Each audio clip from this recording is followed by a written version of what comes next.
novo vírus está colocando em risco a população do norte do Brasil. Com sintomas parecidos com a dengue e o mesmo mosquito transmissor, a nova doença tem sido um desafio até para os médicos. O nome até parece brincadeira. O Zika vírus está colocando o país em situação de alerta, principalmente as regiões Norte e Nordeste, que já registraram suspeitos infectados em 6 estados. Em abril, 2 pesquisadores da Universidade Federal da Bahia encontraram o vírus em amostras de sangue de pacientes da cidade de Camaçari. Eles apresentavam manchas e dores no corpo, sintomas associados à dengue e à febre chikungunya. Além dos mesmos sintomas, o novo vírus tem o mesmo transmissor, o mosquito Aedes aegypti. Outros sintomas da doença são febre baixa, olhos vermelhos sem irritação, dores nas articulações e músculos, enxaqueca e manchas na pele. Apesar do alerta, o Ministério da Saúde avisa que está fazendo novos testes mais precisos com o sangue coletado e que a confirmação da circulação do Zika no Brasil só sairá depois do recebimento dos laudos. Camille Dornelles, repórter setorial. O Brasil é um dos países que mais realiza partos cesáreos no mundo.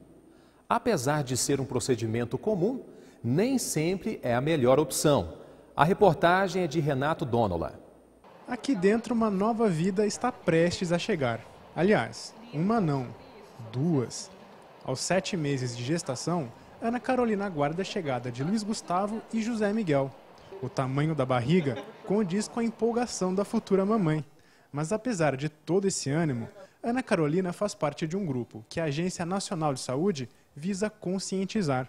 Hoje no Brasil, em média 55% dos 3 milhões de partos são realizados através de cesariana. O índice é muito superior ao recomendado pela Organização Mundial da Saúde, que é de 15%. Os partos cirúrgicos feitos no SUS chegam a 40%, mas é na rede privada que se toma o susto.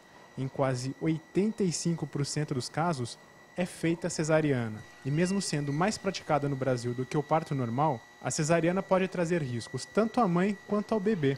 A gente tem que ressaltar que a cesariana é uma operação que ela tem por finalidade salvaguardar tanto a vida da mãe quanto do bebê, mas ela não deixa de ser uma operação com todos os seus riscos. Na verdade, eu abro a barriga da mulher, eu abro o seu útero, existe uma chance maior de sangramentos, existe uma chance maior de infecções, existe a possibilidade de eu calcular errado a data do nascimento e muitas vezes antecipar um fenômeno natural, um parto natural, quando na verdade não é o momento para eu fazer isso. Desde o dia 15 de outubro, a Agência Nacional de Saúde disponibilizou 2 resoluções para tentar reduzir o número de cesarianas praticadas no Brasil. Entre as ações está a implantação de um plano estatístico do obstetra, com informações sobre o número de partos normais e cesarianas realizados. Segundo o Ministério da Saúde, muitas vezes as mulheres têm dificuldades em encontrar médicos que aceitem fazer o parto normal. E com posse dessa planilha, as gestantes podem optar por profissionais que estejam mais inclinados em atender esse pedido. Já o partograma vai ganhar mais importância e será utilizado para fiscalizar médicos e hospitais que realizam os partos cesáreos de forma indiscriminada. Não acredito que a culpa desse tipo de situação ela deva recair exclusivamente sobre os ombros do médico, né? A partir do momento que as operadoras de saúde elas ofereceram esse produto, né, assistência ao parto, existe algumas distorções. Então, quer marcar a data do parto para o dia do aniversário, sabe lá eu, do seu marido, seu e assim por diante. A cesárea só é recomendada em algumas situações para evitar perigos à mãe e ao bebê, como, por exemplo, quando acontece o descolamento prematuro de placenta. Ana Carolina optou por ela, pois além de dar à luz a gêmeos, tem problemas de tireoide e é hipertensa. Pesquisei um pouco a respeito disso. Há a possibilidade de ser feito parto normal. Porém, os dois têm que estar na mesma posição, tem que estar encaixadinho, certinho. Se não tiver, eles acabam entrando em sofrimento. O segundo, pode até nascer o primeiro normal, o segundo entra em sofrimento e acaba eu entrando em sofrimento e tendo que fazer uma cesárea. Então, por isso eu optei pelo parto cesáreo. Já Maria Luísa está entre as que não abrem mão do parto normal. Há pouco mais de um mês, nasceu o Gabriel, seu terceiro filho. E todos vieram de parto natural. Eu tava com medo de fazer parto cesariano, normal não. Porque tem anestesia, passa sonda, daí depois tem o corte, os pontos depois tem que retirar, né? Porque o normal cai tudo sozinho, é bem mais fácil. Aqueles momentos em que a mulher permanece em trabalho de parto são momentos importantes para que o bebê esteja sendo preparado para a sua vida após o ambiente intrauterino. A campanha nacional de vacinação contra a gripe vai até o dia 22 de maio.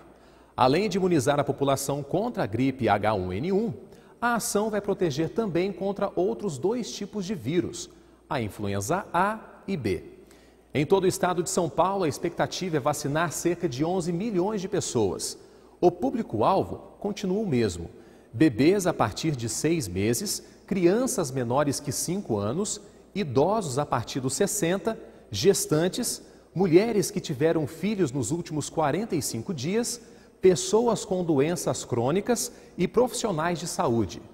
A meta do governo é alcançar 80% do público-alvo. O Poupa Tempo é um programa do governo estadual que auxilia o cidadão na retirada de seus documentos. A unidade de Taubaté recebe até 2.700 pessoas todos os dias. Camille Dornelles traz as informações. O Poupa Tempo de Taubaté é o segundo maior em serviços oferecidos no Vale do Paraíba.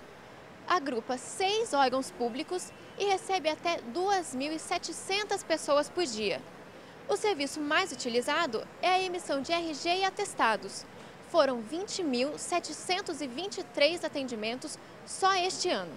Eu estou aqui com Edilene Barbosa, que é administradora do posto de Taubaté, e explica quais são os serviços auxiliares aos atendimentos. Edilene? Nós temos, além do RG, do atestado que você mencionou, nós temos o licenciamento, temos a carteira de habilitação, as renovações, né, das carteiras de habilitações e também o acesso a São Paulo e o E-Poupa Tempo, que é a inclusão digital do cidadão, que é bem bacana esse espaço a ser utilizado, esse serviço prestado à população. Temos a SET, que é a Secretaria de Relações de Trabalho e Emprego, que faz a carteira de trabalho, seguro-desemprego e o cadastro também de mão de obra para quem está buscando uma oportunidade no mercado de trabalho. O horário de funcionamento de vocês aqui? De segunda a sexta-feira, das 9 às 18 e aos sábados, das 9 às 13 horas. E as pessoas que querem fazer o agendamento dos serviços, elas têm que vir aqui ou pode fazer online? Elas podem fazer online através do site do Poupa Tempo, elas podem fazer também através do Disque Poupa Tempo e presencialmente se vierem ao posto Poupa Tempo. Obrigada, Edilene.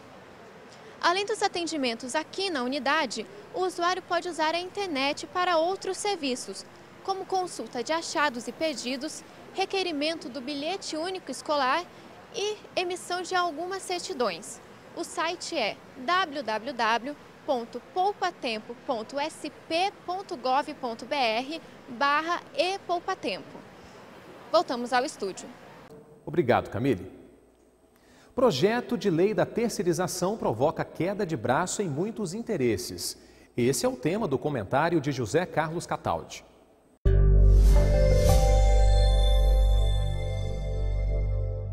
Amigos, essa coisa de terceirização de mão de obra precisa ser muito bem explicada para que ninguém seja enganado por falsos profetas, né? E que a região também não seja prejudicada, já que aqui nós empregamos aí milhares de pessoas na metalurgia, onde as empresas, podendo e sendo autorizadas a contratar terceirizados na atividade fim, podem trazer sérios prejuízos. A coisa hoje funciona assim: você pode contratar para atividades que não sejam o objetivo principal da empresa indeterminadamente, telefonista, guarda, vigilante, né?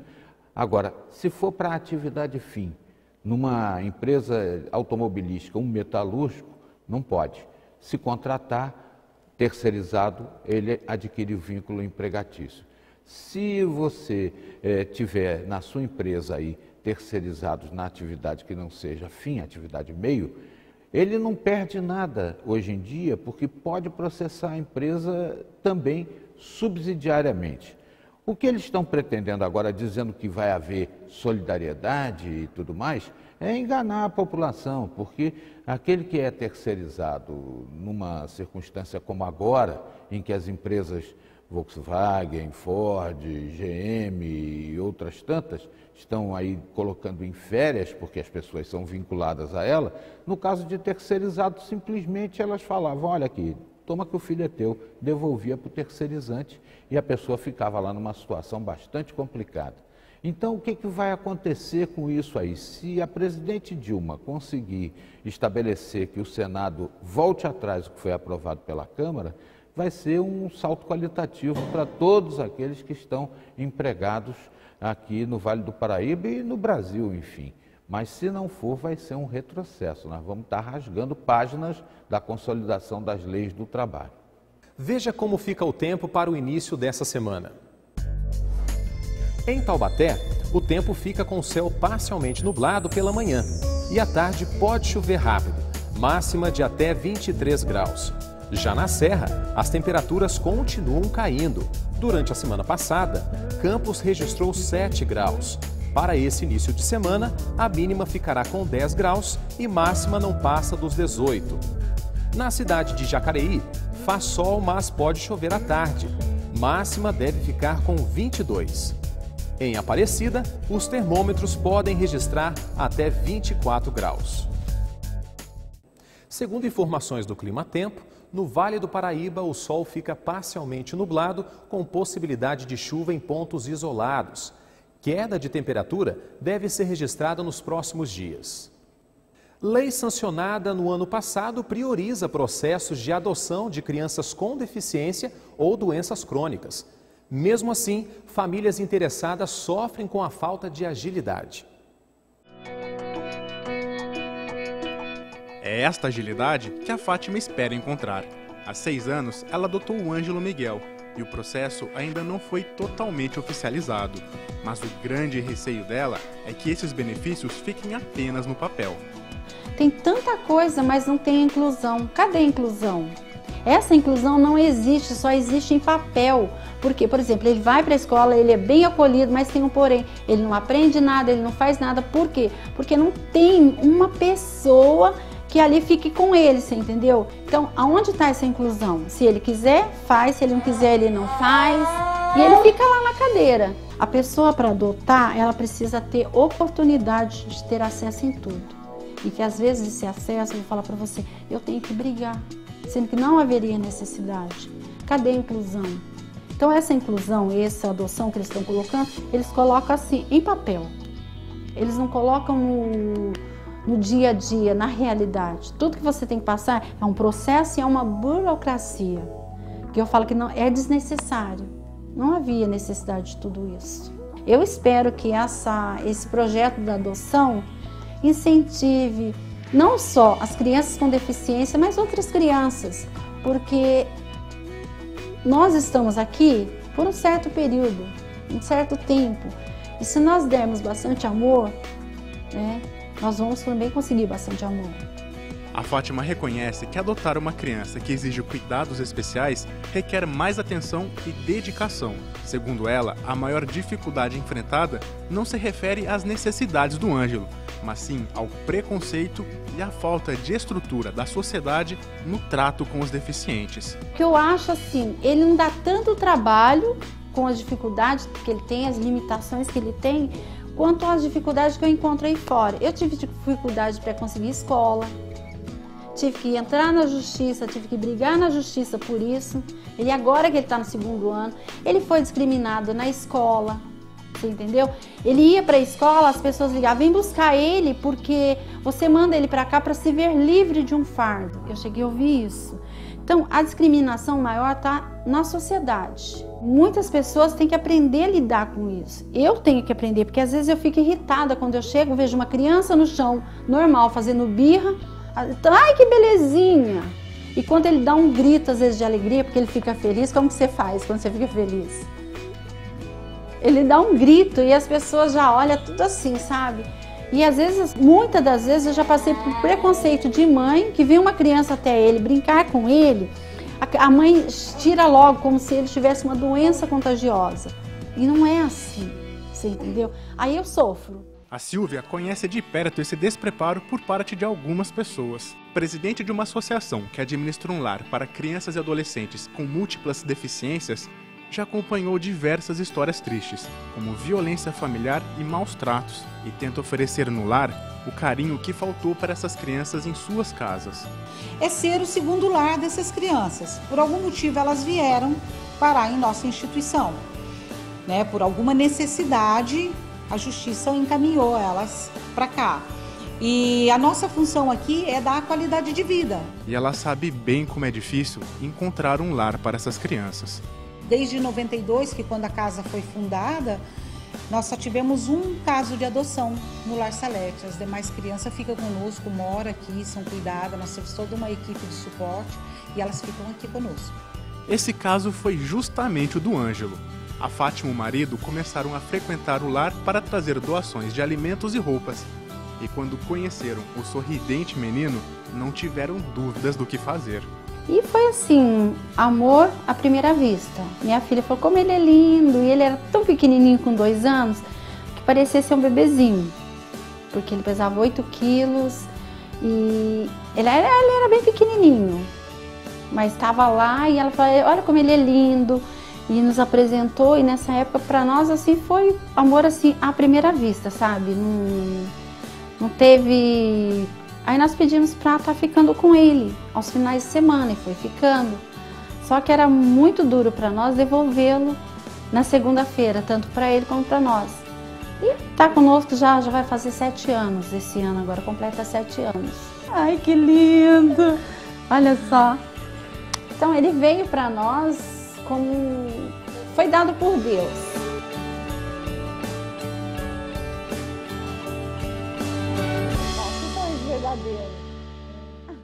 Na próxima edição, você vai conhecer histórias emocionantes e vai saber dos cuidados ao adotar uma criança com deficiência. O Repórter Setorial fica por aqui. Você pode rever nossas reportagens em repórtersetorial.com. Um feliz Dia das Mães e uma boa noite. Tchau!